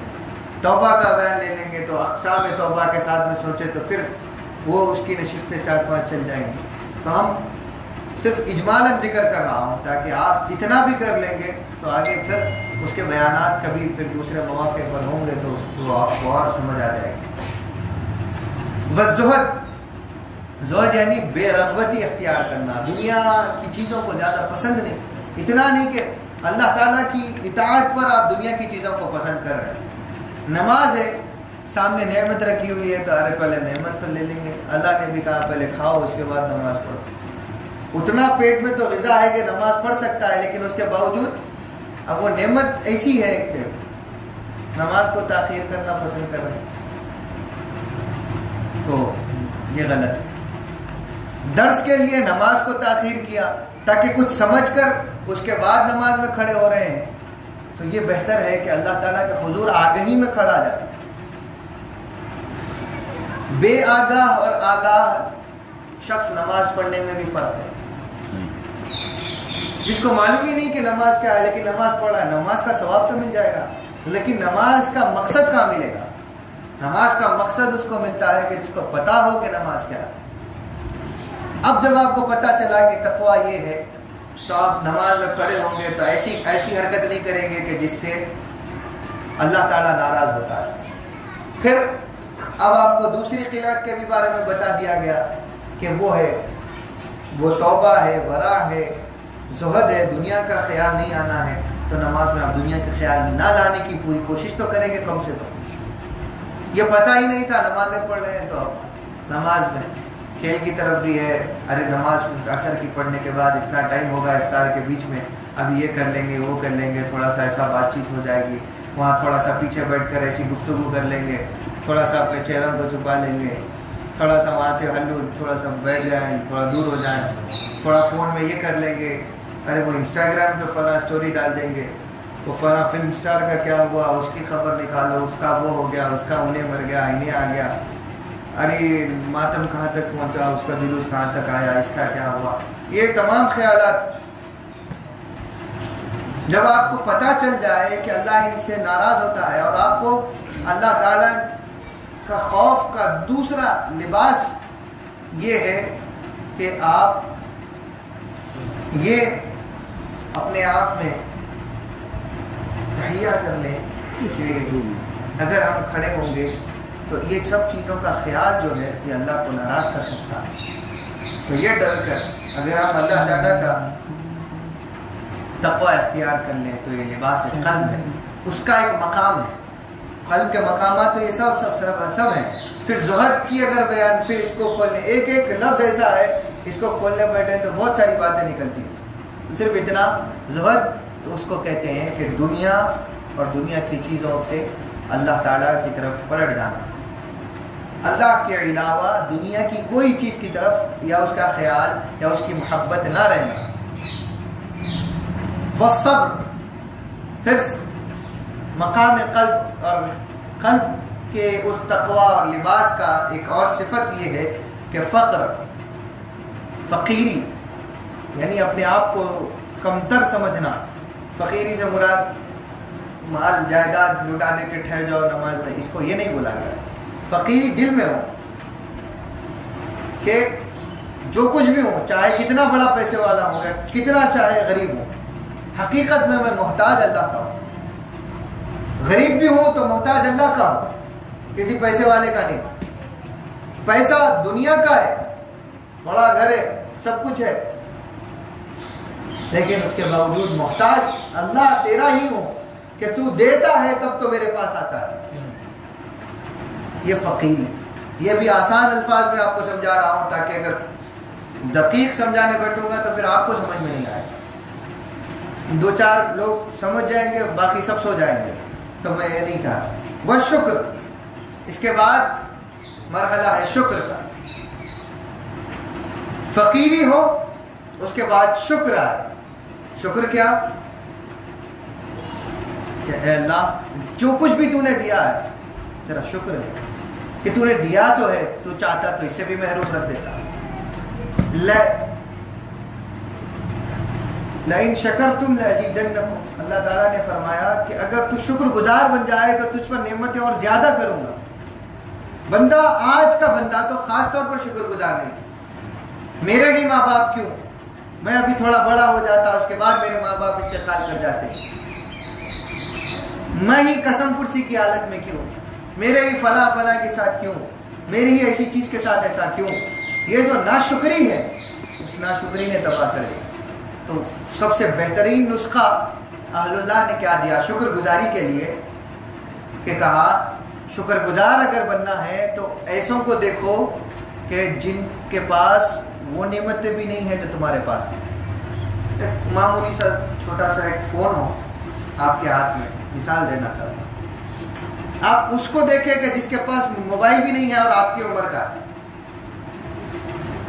آپ کے پاس سائیکل ہے اور آپ گاڑی چاہتے ہیں، اور آپ کے پاس ناشکری کہ ارے بھائی ہمارے حالات ایسی نہیں کہ ہم گاڑی خرید سکیں، یہ کیا ہے ہماری زندگی تو سائیکل پر گزر رہی. تو آپ ایسی صورت میں اس کو دیکھیے کہ جس کے پاس سائیکل بھی نہیں ہے، وہ پیدل پیدل پھرتا ہے، لوگوں سے مانگتا ہے، لفٹ مانگتا ہے کہ تھوڑا سا مجھے راستے تک بٹھا لیں، لیکن لوگ بغیر اس کو بٹھا کے چلے آئے. تو سوچیے اس کی زندگی کیسی گزر رہی. ارے میں چھوٹے سے اسکول میں پڑھ رہا ہوں، میں بھی بڑے اسکول میں پڑھتا تھا، نصر اسکول میں، میں لٹل فلاور میں ادھر پڑھ لیتا، میں سینٹ جوزفس میں پڑھ لیتا. آپ کہیں کہ ہمارے حالات ایسے نہیں تھے، چھوٹے اسکول میں پڑھا. ارے نہیں، شکر گزار بنو کہ کم سے کم اسکول میں گئے. ایسے بھی بچے ہیں کہ جو آپ کی عمر کے جا کر محنت مزدوری کر کے کما رہے ہیں، اپنے گھر والوں کا پیٹ بھر رہے ہیں. شکر گزاری آنا کب آتی ہے؟ کہ جب آپ اپنے سے کم تر کو دیکھیں. شکر گزاری تبھی آتی ہے. اور ہر چیز پر شکر جب ہوگا تبھی نعمتیں زیادہ ہوں گی. جب تک شکایتوں میں رہیں گے، وَأَمَّا إِذَا مَبْتَلَاهُ فَقَدَرَ عَلَيْهِ رِزْقَهُ فَيَقُولُ رَبِّ أَهَانَنِ. یہ بے صبر انسان کہ جب ہم اس کو آزماتے ہیں رزق کے ذریعے سے، رزق کی تنگی کے ذریعے سے، تو وہ کہہ پڑتا ہے کہ فَيَقُولُ رَبِّ أَهَانَنِ، میرے رب نے مجھے تباہ کر دیا، میرے رب نے مجھے ایسا کر دیا ویسا کر دیا. وَأَمَّا إِذَا مَبْتَلَاهُ فَأَكْرَمَهُ وَنَعَّمَهُ فَيَقُولُ رَبِّي أَكْرَمَنِ. کہ جب اسے نعمتیں دی جاتی ہیں، بہت سارا مال و دولت دی جاتی ہے، جب دیا جاتا ہے، سب کچھ دیا جاتا ہے، تو کہتا ہے میرے رب نے مجھے نعمت دی ہے تو نعمت آ گئی. اگر وہ نہ دے تو نعمت نہیں ہے. تو کچھ نہ بھی ہو تب بھی اللہ کی ان نعمتوں کو دیکھنے سے عاجز جو آ جاتا ہے، اللہ اس کی بات کرتا ہے. اس کو دو تو کہتا ہے کہ اللہ نے دیا، جب نہ دو تو اللہ تعالیٰ پر ملامت کرتا ہے. ہر حال میں اللہ کا متشکر نہیں رہتا، اللہ کا شکر گزار نہیں رہتا. اس کے بعد مقام ہے والخوف، خوف اللہ سے. اللہ تعالیٰ نے فرمایا کہ اللہ تعالیٰ اپنے بندے پر 2 خوف کبھی جمع نہیں کرتا. اللہ تعالیٰ اپنے بندے پر 2 خوف کبھی جمع نہیں کرتا. ایک ایسا بندہ کہ جس کو دنیا کا خوف ہو، دنیا میں اپنی نعمت کا، اپنے مال کا، پیسے کا چلے جانے کا خوف ہو، اپنی جائیداد کے لٹ جانے کا خوف ہو، اپنی جان کا خوف ہو، ہر چیز میں اپنے آپ کو بچا بچا کر نکل رہا ہے، وائرس کے نام پر ایسا اپنے آپ کو محصور کیا ہوا ہے کہ کسی کی سانس بھی آ جائے تو مچل جا رہا ہے. خوف نہیں، خوف کا عالم، اتنی موت سے ڈر. تدبیر اور ہے، خوف موت اور ہے. یہ جو اس درجے کا اگر جو اپنے آپ کو بچانا ہے وہ حقیقت میں اپنی زندگی کا خوف کرنا ہے. اس کو تدبیر نہیں کہتے. تدبیر صرف اپنے آپ کو تھوڑا سا بچا کر رکھ لو کافی. تو جو بندہ دنیا کا خوف رکھتا ہے وہ اللہ تعالیٰ کا کبھی خوف نہیں رکھ سکتا. اس کے دل میں اللہ کا خوف نہیں آتا. اللہ تعالیٰ دو خوف کبھی اپنے بندوں پر جمع نہیں کرتا. جو اللہ کا خوف کر لیتا ہے اس کے دل میں دنیا کا خوف کبھی نہیں آتا. اللہ تعالیٰ دو خوف کبھی نہیں جمع کرتا. تو خوف اللہ سے ہو. جب اس سے ڈرنے لگیں گے تو ہر شے آپ سے ڈرنے لگے گی. جب اس سے ڈریں گے، ہر چیز کا جب ڈر نکل جائے گا تو پھر کسی کے آگے جھکنا بند ہو جائے گا. جھکنے سے مراد کسی کی بے ادبی کر دو یہ نہیں ہے. اپنا ہر چیز کا مالک اور رازق اور رزاق سمجھ کر اسی کے پاس میں بیٹھے رہنا اور اس کی غلامی کرنا، اس کو کہتے ہیں جھکنا دوسروں کے آگے. ورنہ تو آپ پیران کرام، مرشدین، پیران طریقت کے آگے جھکے، یہ ادب کا جھکنا، خالقیت والا جھکنا نہیں. اساتذہ کے سامنے، ماں باپ کے سامنے جھکیں، ادب کریں، یہ ادب کا جھکنا ہے. خالقیت کا جھکنا ہے. خالقیت کا جھکنا اللہ کے سامنے. رزق کے لیے ڈرنا اللہ کیا ہے کہ رزاق حقیقی وہ ہے. واسطے اور وسیلے دوسرے ہیں کہ جن کے طرف سے آپ کو رزق آ کر پہنچ رہا ہے. اگر نافرمانی سے وہ رزق دینا چاہے، وہ کہے کہ ایسا کام کرو کہ جس سے اللہ تعالیٰ ناراض ہونے والا کام ہے، اختلاف شریعت کام ہے، نہیں تو تمہیں نوکری سے نکال دوں گا یا فلاں کر دوں گا یا فلاں ہو جائے گا، تم سے پیسے لے لوں گا، تو پھر چھوڑ دیجئے اس کو. ایسا شخص جو اللہ تعالیٰ کے طریقے، اللہ تعالیٰ کے راستے کے علاوہ آپ کو دینا چاہے تو کبھی آپ کو وہ کھلا بھی لے تو آپ کی دنیا اچھی ہوگی، آپ کی آخرت ہمیشہ برباد ہوگی. تو دنیا اچھی رکھنا ہے تو اللہ سے ڈرے. ہر وہ راستہ جو اللہ سے، ہر کوئی جو اللہ سے جدا کرنا چاہے تو اس سے ڈرنے کی بجائے اللہ سے ڈر کر اس کو اسی کا جواب دے دیں تو کافی ہو جائے. والرجا، پھر ایک عمل ہے رجا، امید. امید اللہ سے رکھی جائے، لوگوں سے نہیں، مخلوق سے نہیں. کہ لا تقنطوا من رحمت اللہ، اللہ تعالیٰ نے کہا اللہ تعالیٰ کی امید سے، اللہ تعالیٰ کی رحمت سے نا امید نہ ہو، مایوس نہ ہو. اللہ تعالیٰ عذاب دینے والا ہے، صحیح ہے. اللہ تعالیٰ عادل ہے، عدل کرے گا. اللہ تعالیٰ انصاف کرے گا. اس دن حساب و کتاب ہوگا. اس سے ڈر کر آپ چلو حساب و کتاب میں ہم نافرمانی کے زمرے میں ہی آئیں گے، یہ سوچ کر اور عمل خراب کر رہے ہیں کہ یہ غلط ہے. امید رکھنا کہ نہیں اللہ تعالیٰ، ہم توبہ کریں گے اللہ معاف کر دے گا. ہم توبہ کریں گے تو جو گناہ کر لیے اللہ معاف کر دے گا اور اللہ تعالیٰ ہی دینے والا. ارے اس کی تعریف کرو، انہیں ہم کو یہ دے دے گا. ارے تھوڑا اس کے ساتھ اچھے رہو، انہیں ہم کو یہ کرا دے گا. اس کے ساتھ تعلقات اچھے رکھو، یہ ہم کو یہ کرا دے گا. انہیں سیوا میں ہمارے کام نکال دے گا، فلاں کر دے گا، فلاں کر دے گا، فلاں جگہ کے فلاں محکمے کے کام آسان ہو جائیں گے، اس سے مل کے رہو، اس کے ساتھ مل کے رہو. یہ مطلب کا مل کے رہنا اور اس کے ساتھ امیدیں قائم رکھنا یہ غلط. تو امید کس سے رکھنا؟ اللہ سے رکھنا. بے شک کسی کو خاطرداری مطلب کی وجہ سے کرنا، امید کی وجہ سے کرنا یہ غلط ہے. امید مخلوق سے کبھی نہ ہو، امید صرف خالق سے ہو. ایھا الذین آمنوا انتم الفقراء الی اللہ. ایمان والو تم فقیر محتاج اللہ کے ہو اور اللہ تعالیٰ تمہیں دینے والا. مخلوق کیا دے گی جو مخلوق سے امید رکھ رہے. اور امید توڑ دینا یہ بھی گناہ، کفر. امیدیں بالکل نہ رکھنا، اللہ تعالیٰ معافی نہیں کرے گا. بعض لوگ اپنے گناہوں سے ڈرنے میں اتنے حد سے زیادہ بڑھ جاتے ہیں کہ اللہ تعالیٰ سے امید ہی چھوڑ دیتے ہیں کہ اللہ ہم کو نہیں معاف کرے گا. نہیں، ہم تو دوزخ میں ہی جانے والے ہیں. یہ نا امیدی یہ بھی کفر ہے.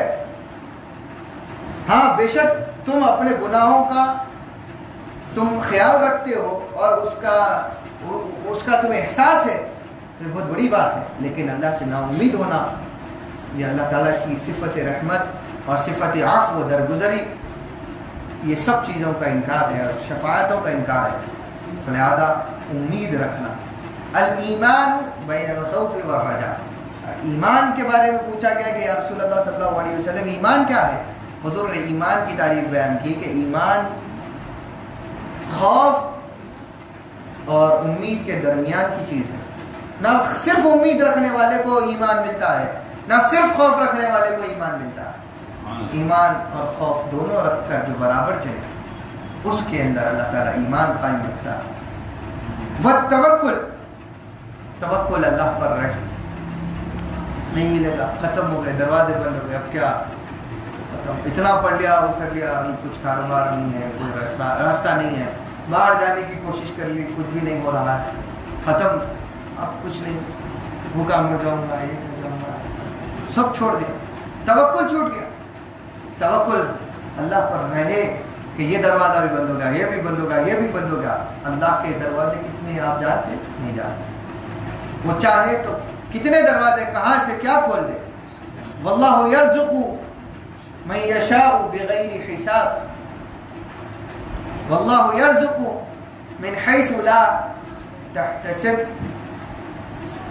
کہ اللہ تعالیٰ اپنے بندے کو جس کو چاہتا ہے کھلاتا ہے، بے حد و حساب کھلاتا ہے. ابھی واقعات کچھ یاد آتے ہیں لیکن وقت نہیں اجازت دیتا، ورنہ اس پر بہت واقعات ہیں. تو بندہ چاہے یہ سوچتا ہے کہ اللہ تعالیٰ نہیں کھلاتا، تو اللہ کہتا ہے کہ اللہ کے ذمہ کرم ہے تمہارا، اللہ رزاق ہے، تم رزاق نہیں ہو. وہ تمہارا فلاں رزاق نہیں ہے، یا تمہارا وہ مالک رزاق نہیں ہے، یا فلاں جگہ والا تمہارا رزاق نہیں ہے کہ وہاں پر چند چیزیں کو ڈونیٹ کر دو تو وہیں سے تمہارا کچھ چلے گا. ایسا نہیں ہے. ایک کے ساتھ اپنی آپ کو قائم رکھنا، متعلق رکھنا نہیں.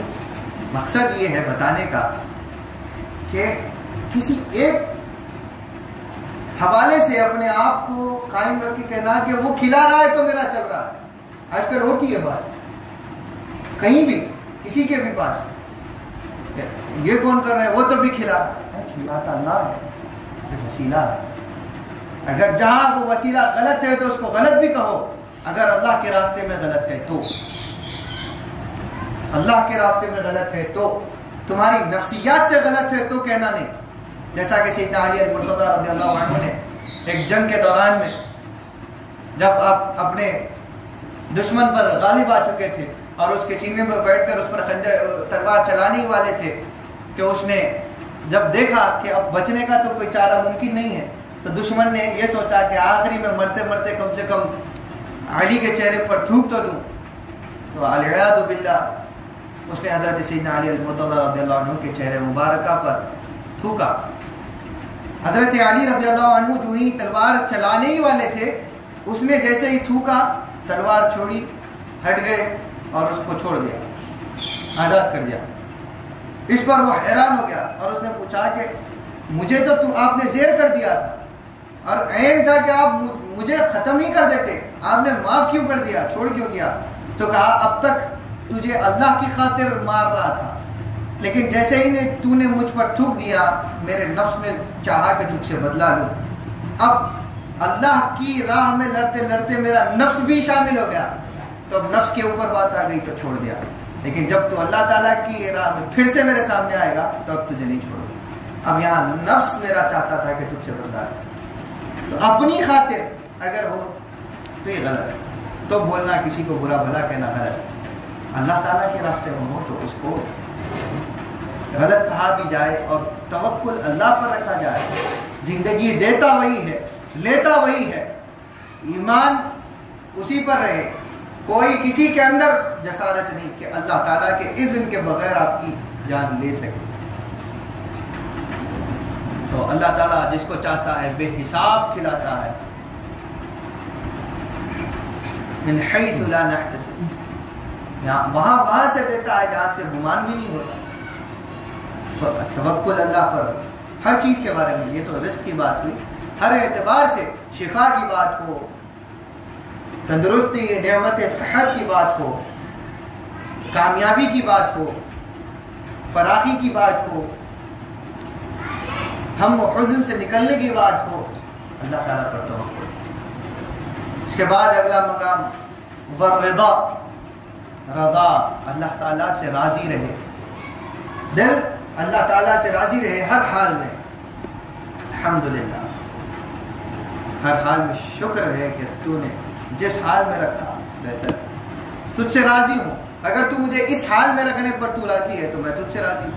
حضرت سیدنا ایوب علیہ السلام 10 محرم ہی کے دن تو ان کو شفا یاب ہوئے. تو جو زمانے گزر گئے تھے بیماری میں، اور ایک ایک درد کہ جب کیڑے کا ڈنک آپ کے جسم میں پڑتا تو ایسی ایسی ٹیس نکلتی کہ زمین و آسمان کی مخلوقات جن کو ان کی آوازیں آتی وہ بے چین ہو جاتی، مخلوقات بے چین ہو جاتی تھی، اتنا درد ہوتا تھا.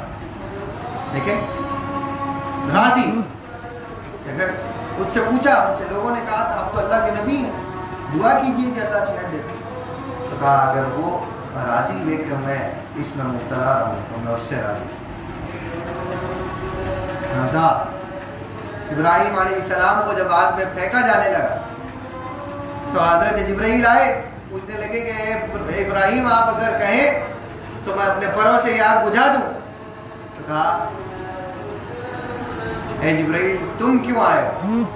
تمہیں بھیجنے والے کو کیا نہیں پتا کہ مجھے آگ میں ڈالا جا رہا؟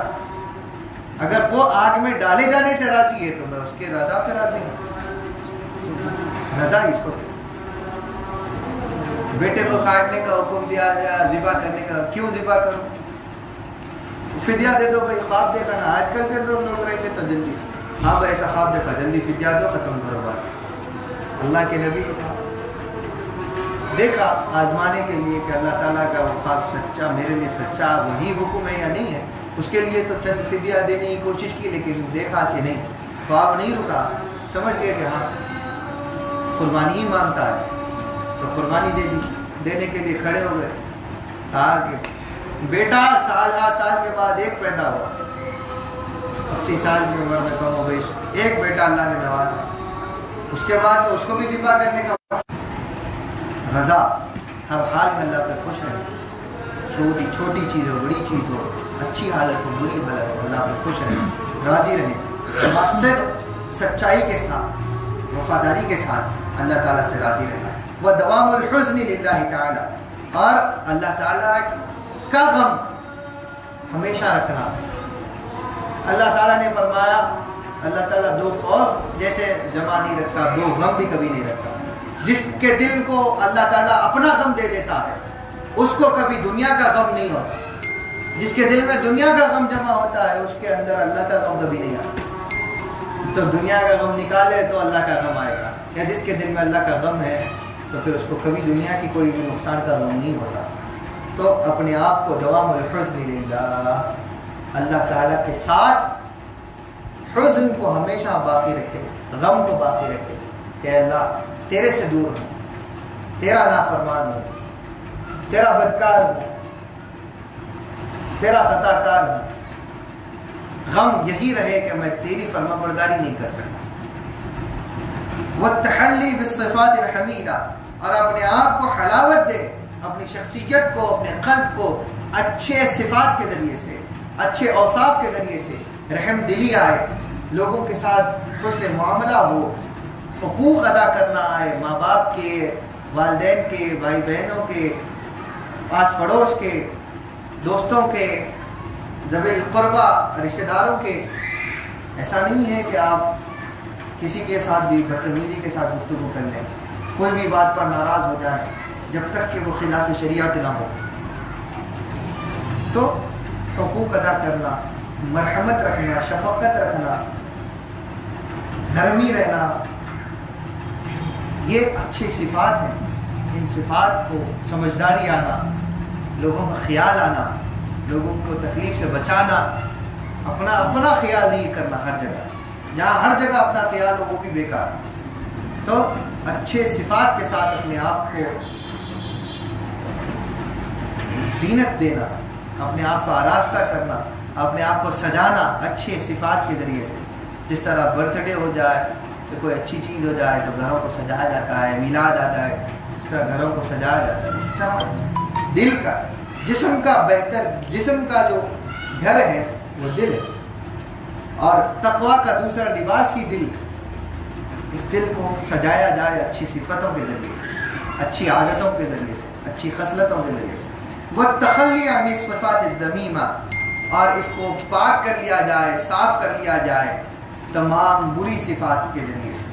جھوٹ، کینہ، بغض، عداوت، دشمنی، دوسرے کو دیکھ کے دل میں مروڑ ہو جانا، اس کو دیکھتے ہی دل میں کراہت آ جانا، ارے میں ایسا ارے نہ تو بیٹھا ہے، ایسے کیسی باتیں کرتے. جس کو جو پسند نہیں ہے وہ اس کو دیکھ لے تو بے چینی اور دل میں الگ الگ گندگیاں آ جاتی ہیں. اللہ میرے بھی دل کو صاف رکھے، اللہ آپ کے بھی دلوں کو صاف رکھے. کہ یہاں پر دلوں کو بری اوصاف کے ساتھ، اب جیسے ہی وہ چلا گیا اس کی برائی شروع. ارے کیسی باتیں کر رہا تھا، سنیں آپ کیا بول رہا تھا، ارے ویسا نہیں. اب انہیں اچھا بھی سمجھنے کی کوشش کرے. اب وہ نہیں بول رہا تھا، ایسا بول رہا تھا، اب کو معلوم ایسا کر رہا، ایسا کر رہا. کیا غیبت، چغلی، کینہ، دشمنی. ارے ان کے پاس میں دعوت ہی تھی، بازو اپنے کو بلانے، اپن کہیں کو دیو ہوئے فاتحہ کرے، اپن کیوں دینا. صحیح ہے. تو یہ سب چیزیں بری خصلتوں میں. حتیٰ کہ اگر ایک نعمت ہو آپ کے پاس میں، آپ کا ہی حق ہو، لیکن کوئی محتاج کو آپ دیکھ لیں تو اس میں سے بانٹ لینا اس نعمت میں سے، یہ بھی اچھی صفت ہے. اولیاء اللہ کے پاس میں آپ کا اپنا حق ہے، لیکن اس کے باوجود بھی اگر کوئی محتاج کو دیکھ کر آپ نہ دیں تب بھی وہ بری صفت کہلاتی ہے. تو وہ درجے ہیں، درجوں میں آتی ہے. لہذا بانٹ کر کھانے کی، بانٹ کر رہنے کی، ہر نعمت میں ایک دوسرے کے ساتھ میں خیال رکھنے کی کوشش کرنا، اور ہر قسم کے جھوٹ سے، گندگی سے اپنی زبان کو صرف اپنے فائدے کے لیے، تھوڑی دیر کے لیے ماں باپ کا غصہ نہیں سننا ہے تو جھوٹ بول دیے، بری صفت ہے. تھوڑی دیر ماں باپ کی ناراضگی اچھی ہے اللہ تعالیٰ کی ناراضگی سے. سچائی بول دیں اور توبہ کریں کہ آئندہ ایسی حرکت نہ کریں کہ جس سے ماں باپ ناراض ہو یا کوئی اور ناراض ہو. اس طریقے کی مثالیں ہیں کہ کوئی اور بھی ایسی بری صفتیں ہوں کہ ان پر قیاس کر کے ان سے بچا رہے. تو یہ لباس قلب ہے. خلعت ثانیہ دوسری خلعت ہے تقویٰ کی، جو جس سے آپ آراستہ ہوتے ہیں. تو اللہ تعالیٰ سننے سے زیادہ تمام کو عمل کی توفیق عطا فرمائے. اللہ تعالیٰ ان تعلیمات پر عمل کرنے اور اپنے آپ کو صحیح سالم رکھنے، اللہ تعالیٰ ہمیں اپنے اکابرین اولیاء و صالحین کی راستوں کو چلنے کی اور سے محبت کرنے کی توفیق عطا فرمائے. اللہ تعالیٰ رسول اللہ صلی اللہ علیہ وسلم اور حضرت نبوی صلی اللہ علیہ وسلم کی محبت اور عقیدت دل میں عطا فرمائے. حضرات صحابہ کرام رضی اللہ عنہم کا ادب عطا فرمائے. اور اللہ تعالیٰ سیدنا امام حسین کی حیات اور کردار اور آپ کی صفات اور عادات کو ہماری زندگیوں میں اپنانے کی توفیق عطا فرمائے. ان کے بتائے ہوئے راستے پر چلنے کی توفیق عطا فرمائے. آپ کی خاطر ہمیشہ سربلندی اور اٹھ کھڑے ہونے کی توفیق دے. اللہ تعالیٰ ان کی ذات کی برکتیں عطا فرمائے. اس دن کی تمام برکتیں اور اس کا نور اور اللہ تعالیٰ اس کے اسرار عطا فرمائے. اس دن کی تمام برائیوں سے، شر سے اور شیطانیت سے اللہ محفوظ رکھے. اللہ تعالیٰ عقائد کی حفاظت فرمائے. خالص اہل سنت والجماعت کی اللہ تعالیٰ تعلیمات اور عقیدت پر قائم و دائم رکھے. اللہ تعالیٰ ہمیشہ بعمل رکھے. اللہ تعالیٰ ظاہر و باطن کو منور فرمائے. وصلی اللہ علیہ سیدنا محمد وآلہ وصحبہ وسلم. حضرت النبی الحمد للہ نستعین اهدنا الصراط المستقيم. آمين آمين آمين آمين آمين اللهم آمين اللهم يا دائم القول عن بيت يا رسول الله بالعافية. اللهم جل معنا هذا الجمع المرحوم ولا تفرق لنا من بعده فرجا معصوما ولا تدع فينا ولا منا ولا معنا ولا من أمة سيدنا محمد شقي ولا من الله ولا من حسن